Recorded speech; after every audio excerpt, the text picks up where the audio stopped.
Son las 8:05. Vamos adelante con la agenda de contextos y vamos a platicar con Gerardo Jiménez de Encuentro Ciudadano Lagunero.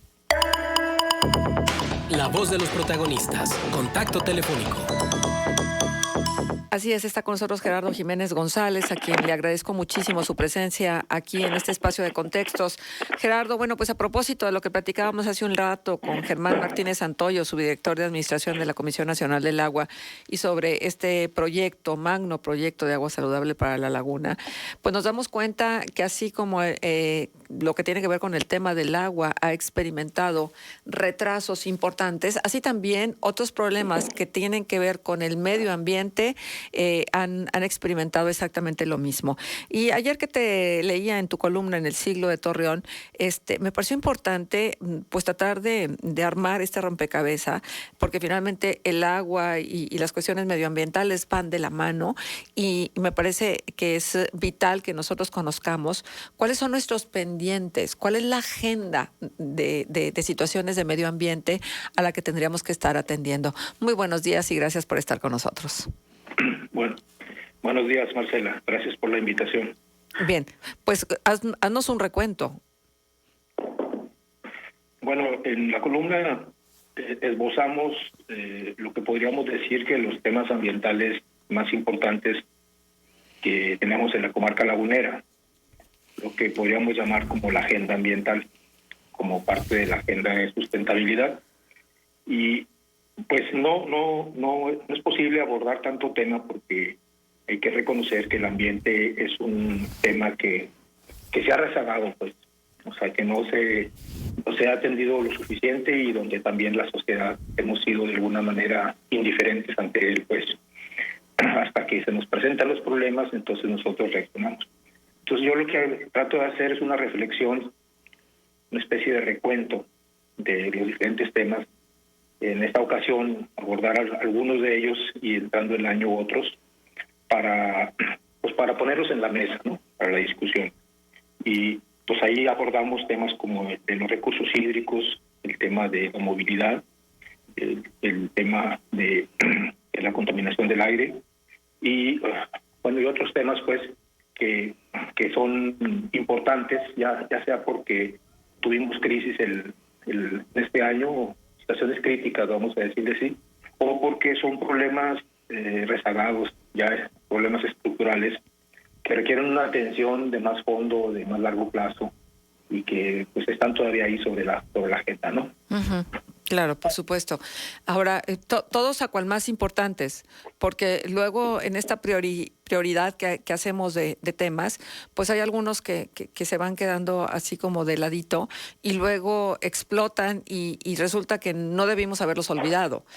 Creo que es muy importante porque si bien hemos priorizado el tema del agua, que va a la cabeza de los temas de la agenda de medio ambiente, pues también es importante que nos demos cuenta de estos otros aspectos donde vamos tarde. Por ejemplo, el aspecto de la movilidad urbana, y ahora con esto de la pandemia se ha hecho cada vez más evidente. Sí, ciertamente el tema de la movilidad cobra fuerza en la medida que se reconoce un crecimiento desordenado de las áreas urbanas, en este caso de nuestra zona metropolitana. Entonces, la forma en que se expanden las ciudades en forma más correspondiente a los intereses de quienes manejan la renta urbana que el interés de los ciudadanos ha provocado pues que se te presente un problema con la movilidad, ¿no? Uh-huh. Entonces, hay soluciones para esto, pero no son soluciones que estén en las prioridades de la agenda pública, o sea, de la agenda de los gobiernos. Pues no podemos desconocer que hay avances, claro que hay avances, pero creo que es una de las áreas que tiene que dársele prioridad porque nos afecta a los habitantes de esta zona, ¿no? Uh-huh. Entonces, hay un proyecto todavía inconcluso que es el del Metrobús en la zona de la laguna, la zona metropolitana de la laguna de Coahuila, pero está muy rezagado para la zona metropolitana de la laguna de Durango. Entonces, sabemos que se va a hacer, pero se sigue posponiendo y se sigue posponiendo. Entonces, tenemos que priorizar el transporte público sobre el uso del automóvil. O sea, tenemos que priorizar al peatón. Y el diseño de las ciudades pues se hace en función del automóvil. Entonces, el automóvil ya sabemos que, pues sí, nos permite transportarnos, nos facilita las cosas porque hay una carencia de transporte público. Entonces, pues tenemos que ver cómo le hacemos para que esa prioridad sea número uno dentro de la agenda pública de los tres niveles de gobierno, porque obviamente como es una zona metropolitana y como los gobiernos locales carecen de recursos para hacer este tipo de inversiones, tienen que recurrir al gobierno federal. Entonces, ahí tiene que desplegarse una mayor capacidad de gestión. Hay avances, o sea, en Torreón ya hay un plan de movilidad, ahora faltan los recursos para implementarlo, pero esa movilidad se circunscribe a un municipio o a 2 municipios. Entonces, tenemos que pensar en forma metropolitana. Ajá. Gerardo, pero yo creo que es muy importante que le compartamos al auditorio. O sea, ¿cuál es la dimensión del tema de movilidad urbana? O sea, porque va más allá de que si el camión está bien parado, si es eficiente o no es eficiente en función de los combustibles que utiliza, etcétera, sino es como la reorganización total de la manera en que nos conectamos dentro de la ciudad. Así es. Sí, la cuestión de la movilidad tiene que ver con la conexión urbana. Eso es fundamental. O sea, tiene que ver con facilitarle a la población el traslado para sus actividades productivas, para sus actividades domésticas, escolares, disminuir los tiempos de traslado, hacerlo más eficiente, pero también tiene que ver con el impacto ambiental. O sea, los datos que nos da el Inclán y los datos que existen a nivel nacional y a nivel local, el transporte es la principal fuente de emisiones de gases de efecto invernadero. Entonces, pues estamos nosotros a contracorriente, pues, o sea, no estamos pendientes de los eventos que nos están amenazando, como es el cambio climático. Así como nosotros tenemos que apostarle a una mayor reserva de agua para el futuro, lo cual no estamos haciendo, también tenemos que apostarle a reducir las emisiones de gases de efecto invernadero en la principal fuente que las produce. Entonces, la gente no alcanza a ver los impactos que vienen del cambio climático. Entonces tú te documentas y ves y observas y dices, bueno, ¿por qué no nos preparamos, verdad? ¿Por qué en las entidades donde se toman decisiones, que es en cargos públicos, en los cargos corporativos empresariales, en los liderazgos sociales, no existe todavía esta preocupación? Que tenemos que esperar a que se nos agudice el problema. O sea, ya tenemos eventos meteorológicos extremos, ya tenemos sequías que nos incrementan la demanda de agua y presionan la vida doméstica de la población, las actividades productivas. Ya tenemos precipitaciones extraordinarias, atípicas, que afectan la misma vida de los ciudadanos. Y aún así, con esas alertas que nos están dando, no reaccionamos. Entonces, es importante ponerlo en la mesa para que los tomadores de decisiones lo consideren, ¿no? Ajá. Hay una duda muy importante y me gustaría también recibir tu opinión al respecto. Las personas que han estado al frente de este tema de medio ambiente, y estamos hablando de autoridades a nivel federal, estatal, municipal, son las que deberían de estar ahí, son las que tienen la expertise, el conocimiento, la capacidad de análisis y la toma de decisiones. Bueno, en algunos casos los hay y en otros no. En términos declarativos, en los programas de gobierno, medio ambiente es importante, pero en la práctica, con el simple hecho de que no le asignes presupuestos o sean presupuestos marginales, te da a entender que no lo es. Entonces, puedes poner una persona muy capacitada ahí, pero si no le asignas los recursos, entonces el responsable del medio ambiente no es el principal tomador de decisiones, es el político que tiene los cargos más importantes. Entonces, en ellos hay que incidir. Claro que el que esté encargado de la oficina es su trabajo también hacerlo, pero a veces no es tanto bueno, sí, claro, influye el que no pongas la gente adecuada, y que pongas a fulano de tal porque es cercano a ti o porque tienes que darle una cuota de poder a algún grupo, etcétera. Pero también es importante que se pase del nivel declarativo al nivel ya de toma de decisiones prácticas, ¿no? Uh-huh. Y nosotros vemos la agenda ambiental en el plan, que a mí me parece que han hecho un extraordinario trabajo. hay un número de propuestas, hay diagnósticos acertados, pero no hay una conexión en lo que tú diagnosticas y propones de planes con la toma de decisiones. Entonces, de entrada, el plan tiene que ser metropolitano. O sea, la planeación tiene que ser metropolitana. Entonces, y tiene que ser vinculante. Ya hay experiencias en ese sentido. Entonces, pues a veces el tomador de decisiones no tiene un horizonte de largo alcance. O sea, en este caso, los tomadores de decisiones no están inmersos en el discurso de la sustentabilidad. Y eso es en los 3 niveles de gobierno. Hay veces que sí, pero el hecho de que el tomador de decisiones no priorice en la agenda pública el tema ambiental, pues hace que se produzcan estos rezagos y derivan posteriormente en situaciones críticas o crisis, ¿no? Claro, por supuesto. Ahora, hay varios temas. Sí, digo, y la verdad es que se agolpan. Por ejemplo, la situación del Cañón de Fernández, los racers, la situación de las áreas naturales protegidas, que por ejemplo, a nivel municipal es inédito, ¿no? No hay un área municipal tan grande como la Sierra y el Cañón de Jimulco. Lo que tiene que ver, por ejemplo, con los centros de transferencia de residuos sólidos, y lo que tiene que ver con algo que es prioritario y que tengo la impresión que no se avanza, que es la educación ambiental. Nosotros acá recibimos una cantidad importantísima, Gerardo, de llamadas donde la gente se queja de las condiciones en las que están los municipios en relación, por ejemplo, a cómo se ven sucios, a cómo hay basura acumulada en diferentes lugares. Bueno, eso tiene que ver con la educación ambiental, que no ha avanzado o que no hemos sido capaces de proyectar adecuadamente para poder medir el impacto que el esfuerzo en algún momento dado demanda. Así es, como tú mencionas, son ya un conjunto de temas que requieren una visión integral para atenderlo. Integral en los diferentes ámbitos del ambiente y transversal con otras áreas como la economía o los aspectos o la parte de la cultura, ¿no? Obviamente también con la política.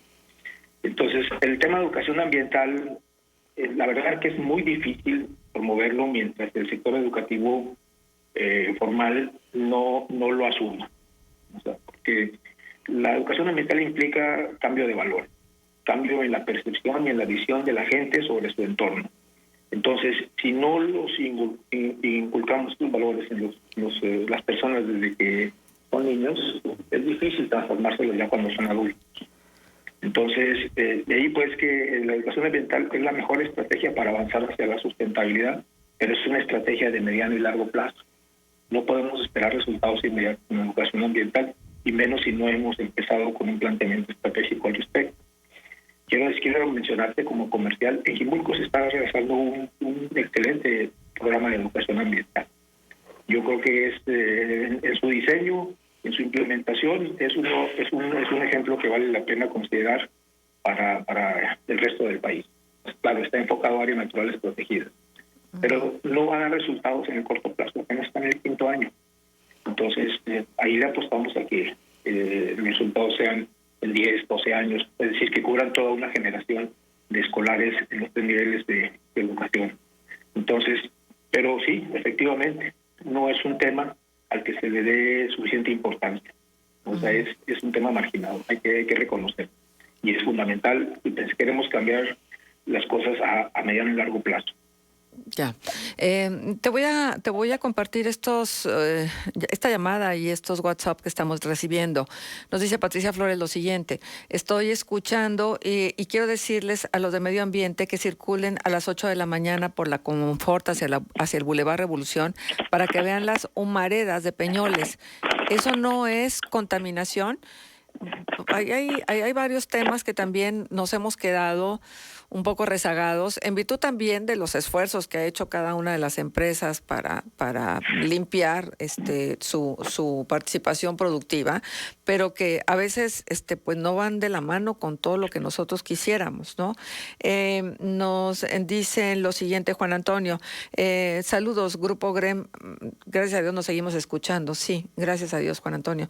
Mi opinión a la pregunta es que si hubiera muchos lugares de autolavado que si ya no permiten que varios propietarios de pozos de agua que extraen más de 500,000 metros cúbicos de agua diariamente las 24 horas, porque por acá por la carretera Santa Fe a la altura del fraccionamiento de La Noria sucede, creo que si se vigilaran esos dos puntos, estaríamos haciéndole frente a la escasez tan grave del agua.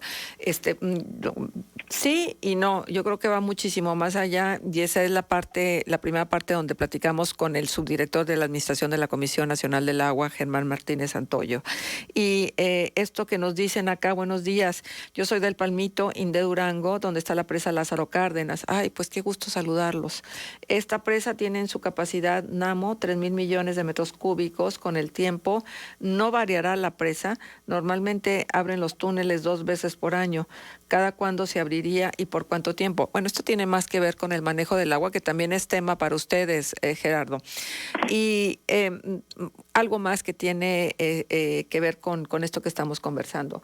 Luego, hay un desdén por señalar y minimizar inclusive el impacto de los señalamientos que ustedes hacen, los medioambientalistas, y hay gente que dice que ustedes creen que tienen toda la verdad en la mano y que no necesariamente es así.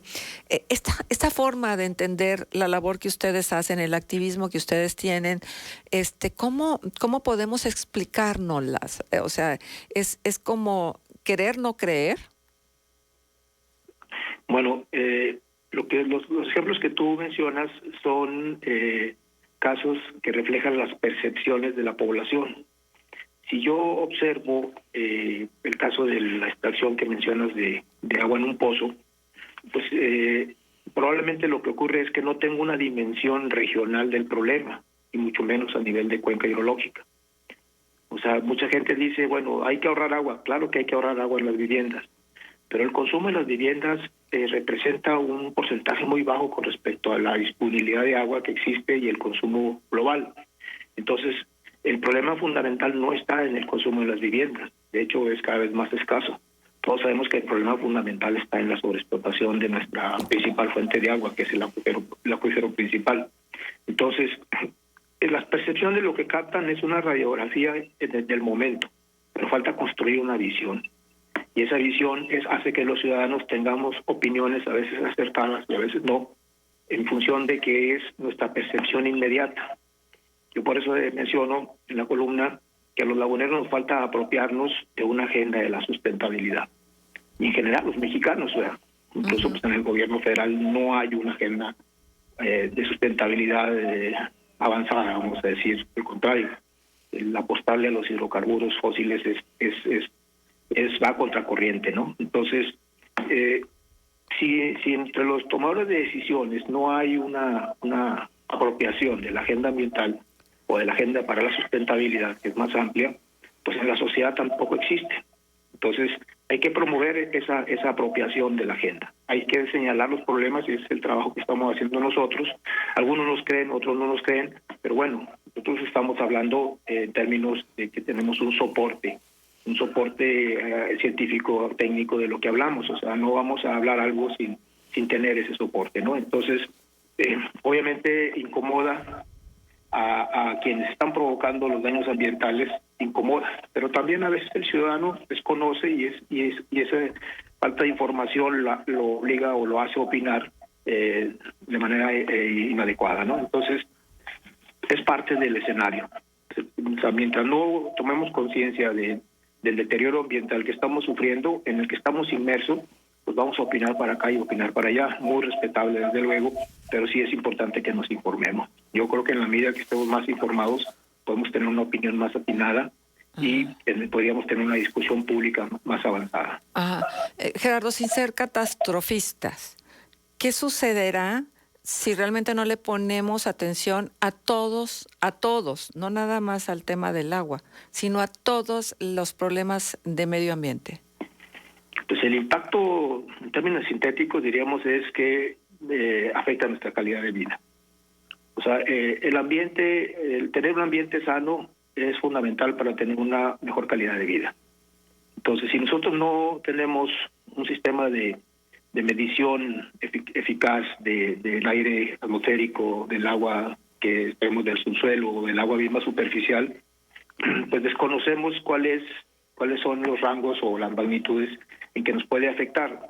Pero aun cuando los tengamos, si no hacemos nada por ello, pues no vamos a avanzar en crear condiciones para tener una mejor calidad de vida.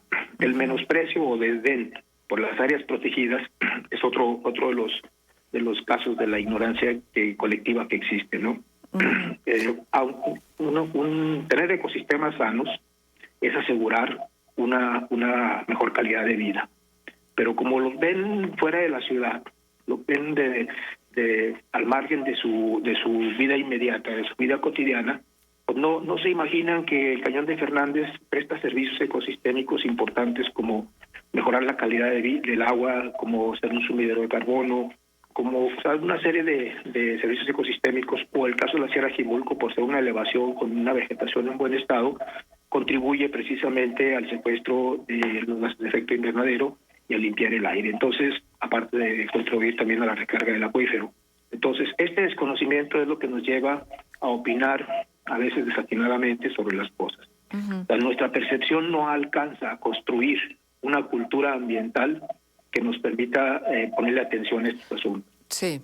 Oye, y Gerardo, ¿no estará pasando que, bueno, tú dices, bueno, para los 50, 60, 70 años que voy a vivir, pues ya que se preocupen los que vienen detrás de mí? Pues mira, esa es nuestra preocupación. Nosotros somos una generación que ya va de salida. Entonces, lamentamos heredarle a las siguientes generaciones condiciones de desastre ambiental. O sea, si no aseguramos reservas de agua para el futuro, en 10, 20 años vamos a tener una crisis que probablemente sea irreversible. Pensar en atender este problema con una solución cortoplacista como es la potabilizadora es arriesgar la seguridad hídrica de la población lagunera en el futuro, porque no se ha resuelto el problema principal, ni la potabilizadora lo va a resolver. O sea, el problema principal es la sobreexplotación del acuífero.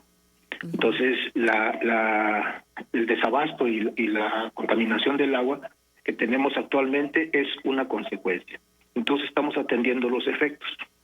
¿De qué sirve ahorrar 200 millones de metros cúbicos de agua que ya no vamos a extraer para el abasto doméstico si esa agua se sigue bombeando indiscriminadamente para atender un sistema de producción que pues nos está llevando al colapso? Entonces, yo creo que esas son las partes que nosotros tenemos que estar señalando. O sea, nosotros participamos y opinamos en términos públicos, diríamos nosotros que hacemos política pública, o más bien política ciudadana, no con la idea de aspirar a cargos públicos o de un protagonismo, sino por señalar. Bueno, en el caso de algunos somos académicos y pues nos dedicamos a esto, a estudiar esto, y queremos ofrecer una opinión a los ciudadanos, una opinión al gobierno, una opinión fundamentada. No son disparates, todo lo fundamentamos, todo lo podemos llevar a una mesa de discusión. Hemos estado en todas las mesas de discusión y generalmente nos dan la razón. La mayor parte de nuestros diagnósticos son atinados.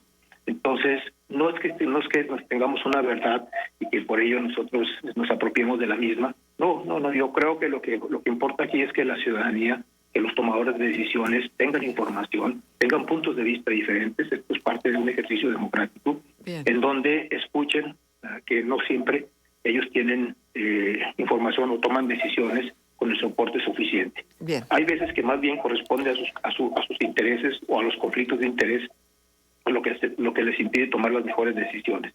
Pero es parte del juego político, ¿no? Pues te agradezco muchísimo, Gerardo, que nos hayas tomado la llamada y que hayamos podido platicar contigo de estos temas. Al contrario, Marcela, a tus órdenes. Muchísimas gracias. Gerardo Jiménez González estuvo con nosotros. Vamos a hacer una pausa comercial y regresamos. Hay mucha participación del auditorio, por lo cual le decimos gracias y le invitamos a que lo siga haciendo. 871-711-0260, 87-17-36-17-99. Pausa. Contextos. El programa